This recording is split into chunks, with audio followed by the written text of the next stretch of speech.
let's let's go to our esteemed Honorable Paul Hellyer of Canada. We would give you 20 minutes, sir. Thank you very much, Mr. Chair, and thank you for giving me this opportunity to speak. And thank you, Steve, for the invitation. My name, as I said, was Paul Hellyer. I'm a former Minister of National Defence for Canada. I served in 3 governments during a total of 23.5 years as a Member of Parliament. Although as Minister of National Defence, I had sighting reports of UFOs. I was too busy to be concerned about them at the time because I was trying to unify the Army, Navy and Air Force into a single Canadian Defence Force. And that itself was a kind of battle to the finish. So this was not high on my agenda. But about 10 years ago, I started getting interested due to a young man from Ottawa sending me material on the subject. I told him I was too busy to read it, but he had confidence that someday I would. He sent me a copy of Colonel Corso's book, The Day After Roswell. It took me a while to get around to reading it, but I took it for my summer reading in 2005 and was really impressed with what was contained in it. And what I thought to myself is there are huge issues here, huge issues. And the American people and the people of the world have a right to know what's going on because they're part of it. It's not just an isolated thing. And so after confirming the contents of the book with a retired United States Air Force general, I accepted the invitation of Victor Vigiani, who's over here somewhere, and his cohort, Mike Bird, to speak to a symposium at the University of Toronto. And I said, UFOs are as real as the airplanes flying overhead. That gave me the dubious distinction of being the first person of cabinet rank in the G8 group of countries to say so unequivocally.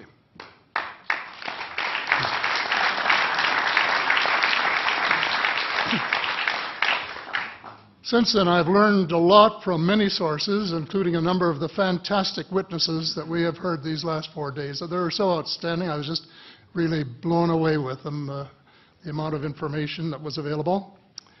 And I appreciate every single one of them. But because I'm not a ufologist, I'm a politician, there are only a few things that I want to add in that particular realm.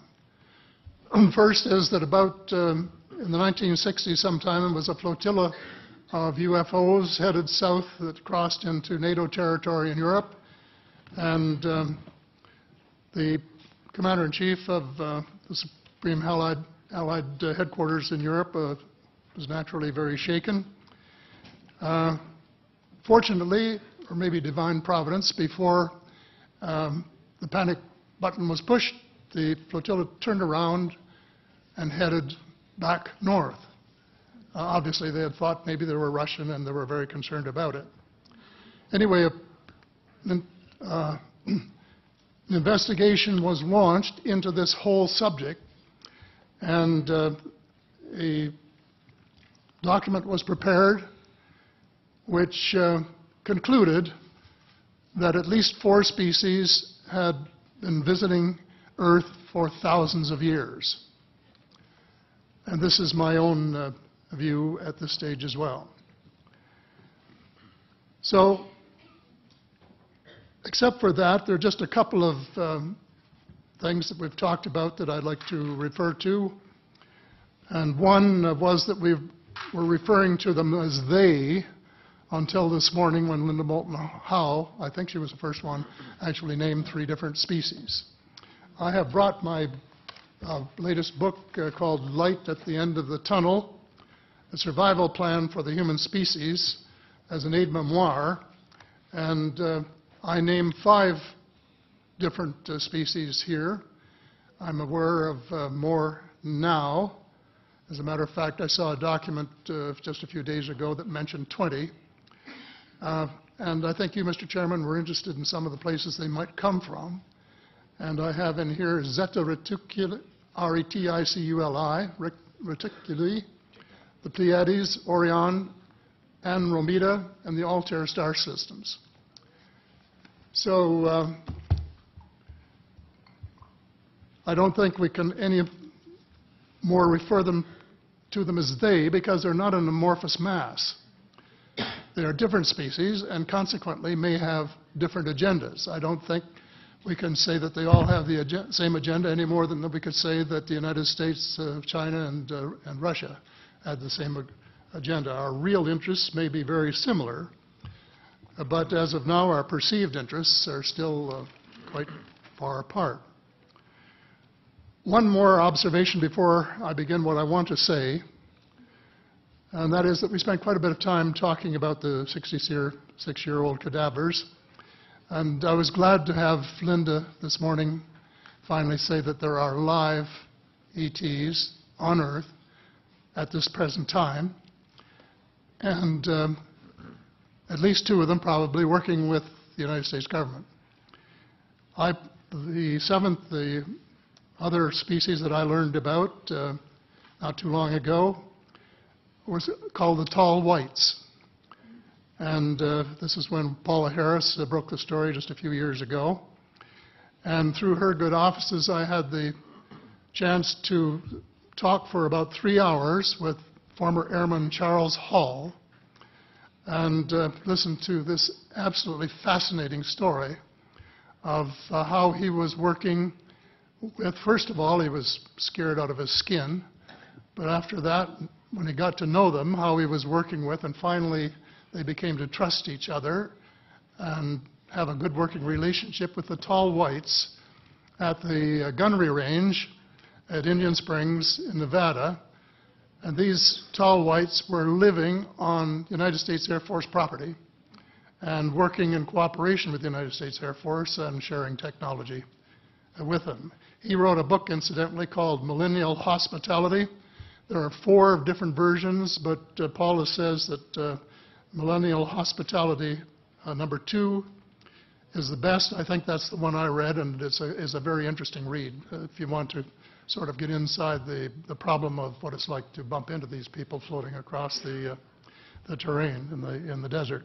Well, enough on that for now. My interest is in full disclosure.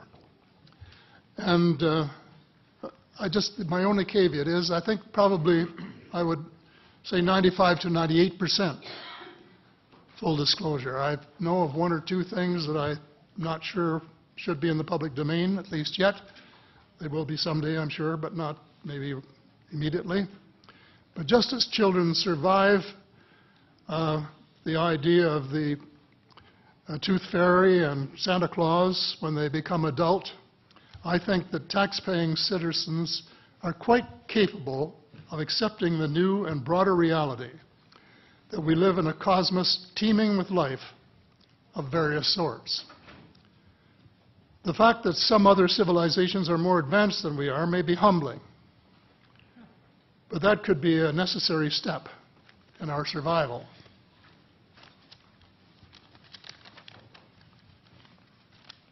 The world is an unholy mess. We have it best until the end of this decade. In my book, I said we have 10 years to stop global warming if we don't want it to be beyond the point of no return. 2 years has gone past since it was written, so I say we have until the end of the decade to arrest global warming. Yet our leaders don't even talk about it very much except in a superficial way. They appear to be more interested in starting wars to control more oil and, in effect, prolong the gravity of the threat. Of course, even if they took the problem seriously, they wouldn't have the finances to finance the transition from oil to the clean economy, to clean energy, because we have an infinitely silly banking and financial system in the Western world.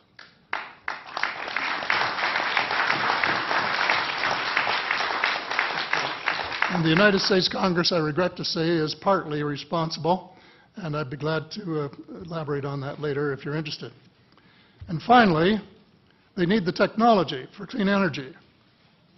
And it exists, and it's being kept secret by the same vested interests who control our destiny. Who are these vested interests, and what are they up to?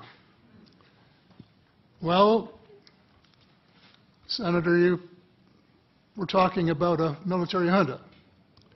In my opinion, that is true, but I have broadened and deepened the definition to cabal, and the cabal comprises members of the three sisters: the Council on Foreign Relations, the Bilderbergers, and the Trilateral Commission, the International Banking Cartel, the Oil Cartel, members of various intelligence organizations, and select members of the military junta, who together have become a shadow government of not only the United States, but of much of the Western world. The Council on Foreign Relations is the oldest of the three sisters, and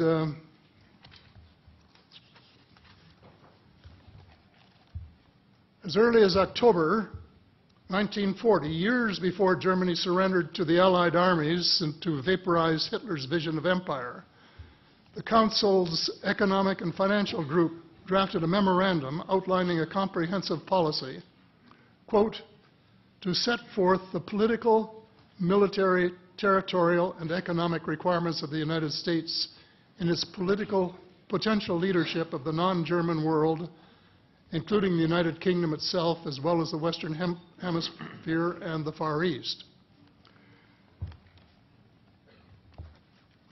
The Council made absolutely no effort to disguise,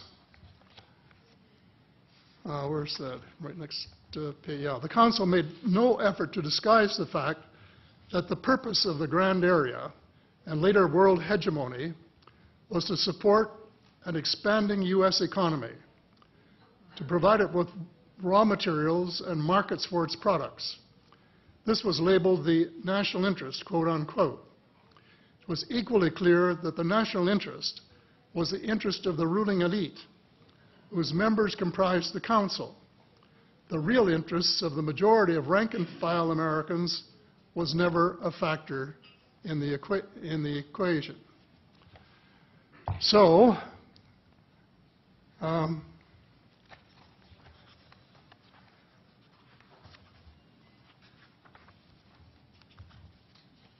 Mr. David Rockefeller, who was a member of all three of the sisters, is quoted as saying this at a meeting of the Bilderbergers in Europe. We are grateful to the Washington Post, the New York Times, Time magazine, and other great publications, whose directors have attended our meetings and respected their promises of discretion for almost 40 years. It would have been impossible for us to develop our plan for the world if we had been subjected to the lights of publicity during those years. But the world is more sophisticated and prepared to march toward a world government. The supranational sovereignty of an intellectual elite and world bankers is surely preferable to the national autodetermination practiced in past centuries. He, of course, pretended he didn't say that, but the witness this is reported by Daniel Estulin, a thoroughly reliable reporter who has written the true story of the Bilderberger Group. And if you want to really get inside of what's been going on there for this long time, that's a good place to go. So anyway, you hear what Mr. Rockefeller said, and so there you have it. The aim of the game is a world government comprising members of the cabal who are elected by no one and accountable to no one. And according to Mr. Rockefeller, the plan is well advanced. Does this help you to understand why our civil rights are being taken away from us? I say us, because Canada too is included in the grand plan. A giant leap in the wrong direction followed the end of the Cold War.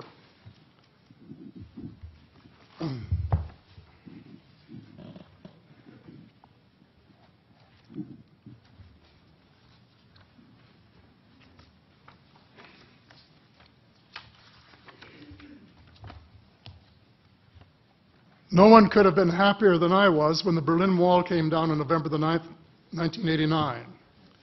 The elation on our side of the curtain was near universal, and very significant on the other side as one country after another regained its freedom. Nearly everyone believed that it was the dawn of a new era of peace and prosperity for people everywhere.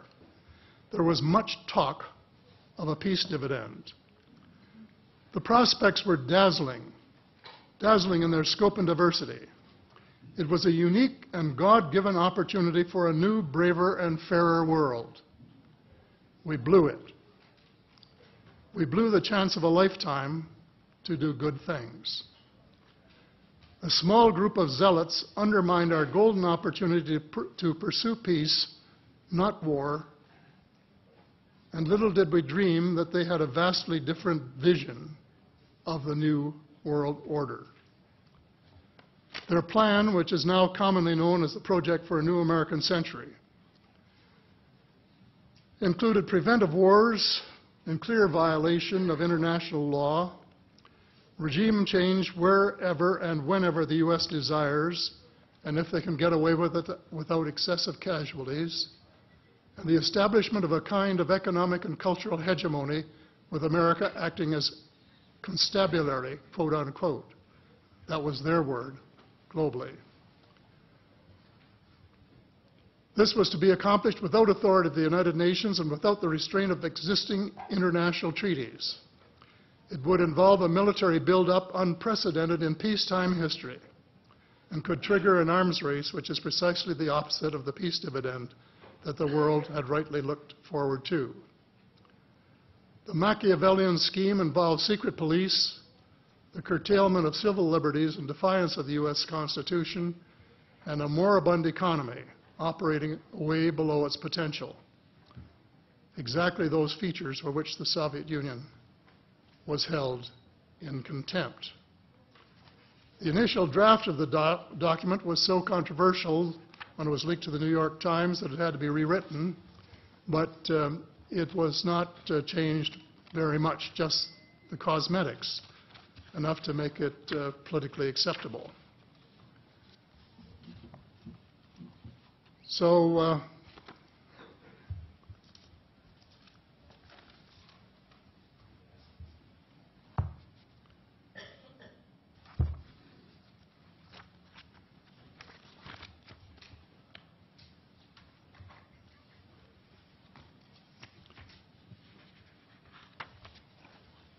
I have a minute here to my bearings.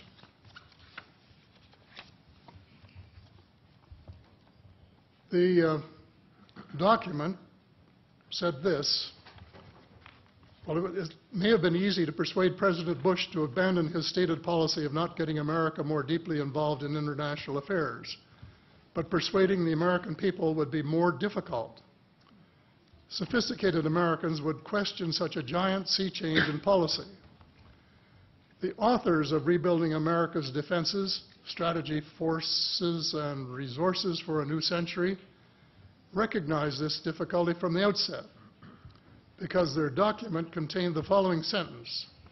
Further, I'm quoting, further, the process of transformation, even if it brings revolutionary changes, is likely to be a long one, absent some catastrophic and catalyzing event, like a new Pearl Harbor.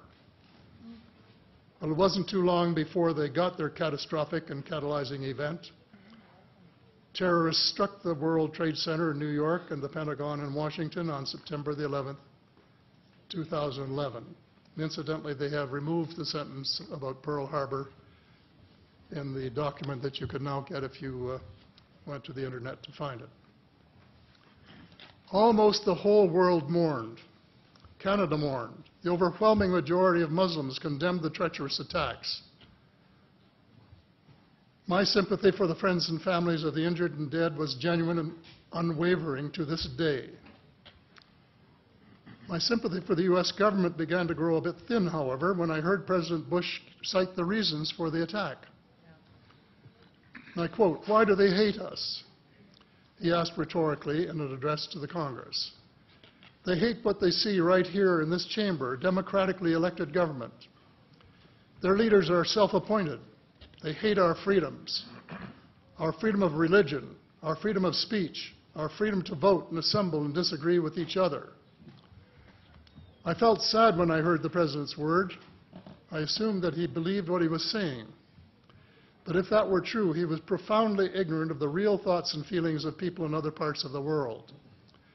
If he wanted to hear the truth, he should have listened to Osama bin Laden, who was well informed concerning the origins of the kind of fanatical hatred of the United States, which has led to such treachery. This is his version of events. Every Muslim must rise to defend his religion. The wind of faith is blowing, and the wind of change is blowing to remove evil from the peninsula of Muhammad. Peace be upon him. As to America, I say to you and its people a few words. I swear to God that America will not live in peace before peace reigns in Palestine and before all the army of infidels depart the land of Muhammad. Peace be upon him. That is clear enough. The dislike of America has nothing to do with democracy versus dictatorship, or wealth, or freedom of religion, or freedom of assembly. It is directly related to American foot-dragging and stick-handling a just settlement of the Palestinian question. Mr. Hellyer, I'd hate to interrupt. Time has expired, but I'm very happy if the panel has no objection to allow another minute or two to finish your statement. How much time do you think you need to finish it? I think probably somewhere between 1 and 5 minutes, most. I think we'll give you 2 minutes to finish your statement, as much as I'd like to grant more. Thank you. Okay. In short, American foreign policy was the root of the conflict. So here we are more than a decade later fighting another war that can't be won. There is no country on earth powerful enough to protect its citizens against fanatical hate, as we learned from the Boston Marathon. And the mere attempt to pursue the impossible pits neighbor against neighbor and the state power structure against everyone. All of the freedoms won by the millions of men and women who fought and died in World War II are being flushed unceremoniously down the drain. The only hope of peace is a negotiated settlement. This will require a paradigm shift in American attitudes. It involves a de facto renunciation of the plan for a new American energy and the adoption of a pledge of cooperation with all humankind to build the kind of world which we are collectively capable of. Young people everywhere need to be challenged by a noble cause. They need to be involved in arresting global warming, creating a banking system that is just and sustainable, and lead the way in the transformation to the new reality that we have to live in harmony with our celestial neighbors, as well as seeking peace on earth. In a word, we have to become spiritual beings and practice the one tenet that the world's major religions have in common, and that is the Golden Rule. In this field, too, and I just want to read one paragraph at this time, if you'll allow me, Mr. Chair. Well, we will allow that, but there's only about 30 seconds, so I hope you can conclude it with that statement. Fast. Thank you. This is from the late Dr. John Mack, an American secular Jewish psychiatrist who became a world leader in interviewing abductees, or experiencers, as he called them, came to this conclusion in a startling book, Passport to the Cosmos. Quote, although the aliens are not themselves gods, their behavior is sometimes anything but godlike. Abductees consistently report that the beings seem closer to the Godhead than we are, acting as messengers, guardian spirits, or angels, intermediaries between us and the divine source. Thank you.